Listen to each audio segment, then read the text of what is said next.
अस्सलाम वालेकुम दोस्तों। वेलकम बैक, खुश आमदीद।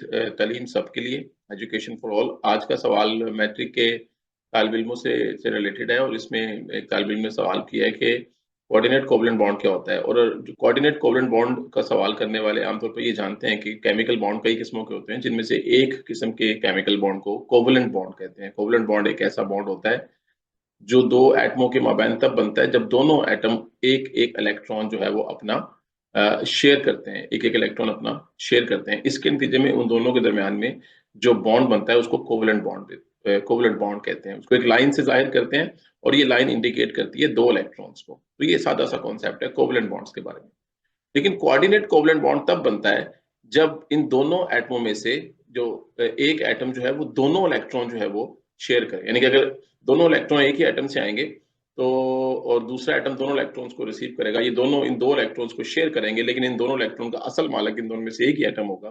तो इस तरह के बॉन्ड को जो है वो कोऑर्डिनेट कोवलेंट बॉन्ड कहते हैं और इसको एक एरो की मदद से जो है वो दिखाया जाता है। इस एरो की डायरेक्शन आमतौर पर इस एटम की तरफ होती है जो इलेक्ट्रॉन पेयर यानी कि जो इलेक्ट्रॉनिक जोड़े को देता है, डोनेट करता है, जिससे दोनों इलेक्ट्रॉन जिससे जिससे बिलोंग करते हैं, इसको डोनर भी कहते हैं।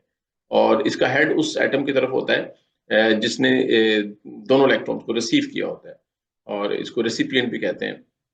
तो जरा देखते हैं कि ऐसा क्यों होता है और ऐसा किन सिचुएशंस के अंदर मुमकिन है कि दोनों इलेक्ट्रॉन जो है वो एक ही एटम दें और दूसरा एटम जो है वो दोनों इलेक्ट्रॉन को रिसीव करे। इसके लिए ये बात समझना जरूरी है कि एटम के अंदर गुंजाइश मौजूद हो इलेक्ट्रॉनिक जोड़ा देने की, और दूसरे एटम के अंदर जो है वो गुंजाइश मौजूद हो एक इलेक्ट्रॉन पेयर को रिसीव करने की। इसकी मिसाल को समझने के लिए हम उस बॉन्ड को समझने की कोशिश करते हैं जो अमोनिया और बोरॉन ट्राइफ्लोराइड के दरमियान में होता है, BF3 के दरमियान में। अच्छा, अमोनिया और बोरॉन ट्राइफ्लोराइड के दरमियान में जो बॉन्ड बनता है, ये बात जानने के लिए हमें स्ट्रक्चर ड्रॉ करना आना चाहिए। नाइट्रोजन के बाहर 5 इलेक्ट्रॉन होते हैं, और जैसा कि हम जानते हैं इन 5 इलेक्ट्रॉन में से जो 3 इलेक्ट्रॉन होते हैं वो 3 हाइड्रोजन के साथ कोवलेंट बॉन्ड बनाकर रह रहे होते हैं ऑलरेडी। तो अगर हम गौर से देखें तो ऐसी सूरत में, ऐसी सिचुएशन में नाइट्रोजन के बैरूनी मदार में जो इलेक्ट्रॉन्स की कुल तादाद है वो कितनी हो जाएगी, वो देखते हैं। नाइट्रोजन के बाहर 5 इलेक्ट्रॉन होते हैं, 3 इलेक्ट्रॉन्स ने 3 हाइड्रोजन के साथ बॉन्ड बनाया और उसके बाद 2 इलेक्ट्रॉन इसके पास बच जाएंगे। अगर हम टोटल इलेक्ट्रॉन्स की तादाद देखें इस नाइट्रोजन के बाहर तो वो 8 हो जाती है बैरूनी मदार में। जैसे कि 1, ये 2, ये वाला इलेक्ट्रॉन 3, ये 4, ये 5, ये 6, ये 7वां इलेक्ट्रॉन और ये 8वां। इस तरह से अमोनिया का मालिक्यूल बनता है और नाइट्रोजन 3 हाइड्रोजन के साथ बॉन्ड जो है वो बनाने में कामयाब होता है। लेकिन ये जो 2 इलेक्ट्रॉन बच जाते हैं इसको लोन पेयर ऑफ इलेक्ट्रॉन भी कहते हैं। तो नाइट्रोजन के पास 2 इलेक्ट्रॉन ऐसे होते हैं जो वो दे सकता है, इसके पास ये गुंजाइश मौजूद होती है, तो ये डोनर के तौर पर काम कर सकता है। दूसरी तरफ अगर हम बोरॉन ट्राइफ्लोराइड के स्ट्रक्चर को देखें, BF3 के, तो बोरॉन बोरॉन के बाहर 3 इलेक्ट्रॉन होते हैं। बोरॉन के बैरूनी मैदान में 3 इलेक्ट्रॉन होते हैं, 1, 2 और ये 3। ये जो 3 इलेक्ट्रॉन बोरॉन के बाहर होते हैं ये फ्लोरीन से एक एक इलेक्ट्रॉन के साथ 3 कोवलेंट बॉन्ड्स जो हैं वो बनाते हैं। इन 3 कोवलेंट बॉन्ड्स के बनने के नतीजे में इन दोनों के दरमियान में कोवलेंट बॉन्ड बनता है, यहाँ पर इन दोनों के दरमियान में एक कोवलेंट बॉन्ड बनता है और यहाँ पर इन दोनों के दरमियान में एक कोवलेंट बॉन्ड बनता है। अगर आप गौर से देखें तो बोरॉन के बैरूनी मैदान में अब टोटल इलेक्ट्रॉन की तादाद जो है वो हो गई है 6। 1, 2, 3, ये 4, ये 5 और ये 6। इसका मतलब है नोबल गैस की तरह की इलेक्ट्रॉनिक कॉन्फ़िगरेशन करने के लिए एक एटम को बैरूनी मदार में 8 इलेक्ट्रॉन करने होते हैं। तो अगर इसके पास 2 इलेक्ट्रॉन मजीद आ जाएं तो इसकी इलेक्ट्रॉनिक कॉन्फ़िगरेशन नोबल गैस की तरह की हो जाएगी, स्टेबल हो जाएगा। तो इसके अंदर 2 इलेक्ट्रॉन्स को रखने की गुंजाइश मौजूद है, ख्वाहिश भी मौजूद है, चाह भी मौजूद है। तो ये 2 इलेक्ट्रॉन डोनेट कर सकता है और ये 2 इलेक्ट्रॉन्स को रिसीव कर सकता है। इस किस्म की सिचुएशन में जो बॉन्ड बनता है उस बॉन्ड को बोलते हैं कोऑर्डिनेट कोवलेंट बॉन्ड। इसको ट्रेडिशनली ड्रॉ ऐसे करते हैं कि अमोनिया के पास मिसाल के तौर पर 2 इलेक्ट्रॉन पेयर हैं, ये अपने 2 इलेक्ट्रॉन पेयर डोनेट करेगा और ये दोनों इलेक्ट्रॉन पेयर जो है वो बोरॉन ट्राइफ्लोराइड जो है वो रिसीव कर सकता है। स्ट्रक्चर को जरा एलेबोरेट करके अगर हम ड्रॉ करें, अमोनिया के पास 3 कोवलेंट बॉन्ड हाइड्रोजन के साथ हैं और इसके पास ये 2 इलेक्ट्रॉन्स मौजूद हैं। इसी तरह बोरॉन के पास 3 कोवलेंट बॉन्ड बना रखे हैं फ्लोरीन के साथ और इसके पास 2 इलेक्ट्रॉन्स को कबूल करने की जगह है। तो ये 2 इलेक्ट्रॉन पे डोनेट करेगा, ये इन 2 इलेक्ट्रॉन्स को रिसीव करेगा।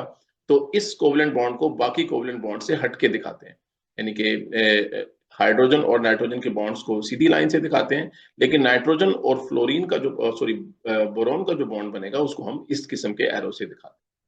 तो ये जो नया स्ट्रक्चर बनेगा, ये स्ट्रक्चर एक कोऑर्डिनेट कोवलेंट बॉन्ड के नतीजे में बना है।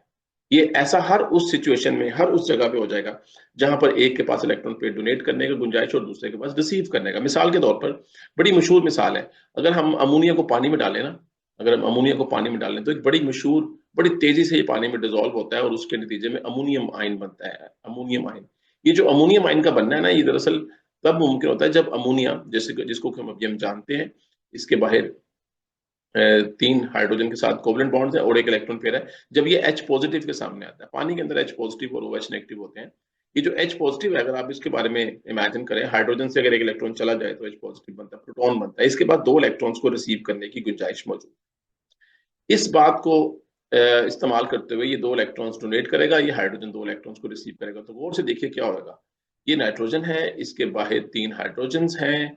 इस नाइट्रोजन ने 2 इलेक्ट्रॉन डोनेट किए हैं, ये 2 इलेक्ट्रॉन इस हाइड्रोजन ने पकड़े हैं और उसके नतीजे में NH4 यानी कि अमोनियम बन गया। ये जो हाइड्रोजन का पॉजिटिव चार्ज है इस पूरे मॉलिक्यूल के ऊपर आ जाएगा और इसको हम इस तरह करके NH4 प्लस की फॉर्म में भी लिखते हैं।